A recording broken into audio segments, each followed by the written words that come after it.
मेरो सानो बारीको सानो थोरै भिजिट गराइदिन्छु है हजुरहरूलाई। यहाँ चाहिँ छ यो अकबरे भन्दा पनि भयो, यसलाई डल्ले खोर्सानी भनेर पनि चिन्छौँ। अनि यो मन नपर्ने हामी नेपालीहरू चाहिँ सायदै कमै होला। यो चाहिँ सबैको फेभरेट हो। यसको बास्ना यस्तो आउँछ नि साथीहरू, हरर यस्तो मजाको छ है। अनि अर्को रहेको छ यहाँ, यो हो जिम्बु, लेकाली जिम्बु यहाँनिर। अनि यहाँ पनि डल्ले खोर्सानी छ। यहाँ चाहिँ यो चाहिँ बोडी हो, मतलब अब यो चाहिँ कस्तो मिटरी बोडी भन्दो रहेछ नि त यसलाई। अनि त्यो लगाइदिएको छु मैले।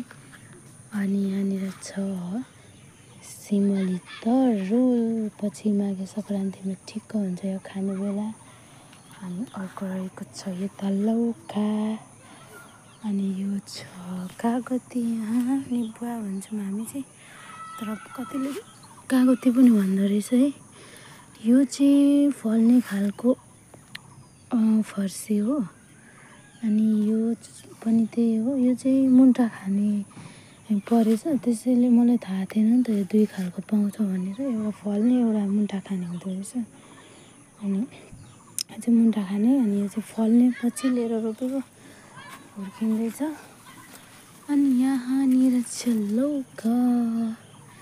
यो लौका चाहिँ ढिलो फल्छ तर ठुल्ठुलो मिठो छ कि यो लौका चाहिँ।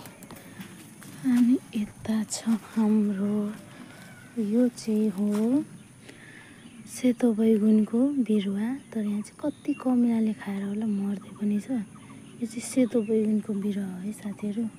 यता पनि छ बोडी। अनि यो रायो सागहरू छ, प्रायः किराले खाइसक्यो तर फेरि उम्रिँदैछ। पनि छ बोडी। अनि यहाँ छ टमाटर, टमाटर हो फल्दैछ। अलिअलि जे होस् घरमै खाने सब्जीहरू चाहिँ छ। अनि अरू सब्जीहरू चाहिँ पर छ, अब यहाँ छैन। त्यो चाहिँ मैले बोरातिर अनि यस्तो डिलतिर रोपेको छु क्या घरको, त्यसैले यहाँनिर छैन। अनि यहाँ छ यो बोडीहरू हो कि यो पोथ्रे बोडी, भुइँ बोडी हो यो खासमा। यो चाहिँ आमाले रोप्नुभएको सायद सिमी होला, यो लहरा जाँदैछ।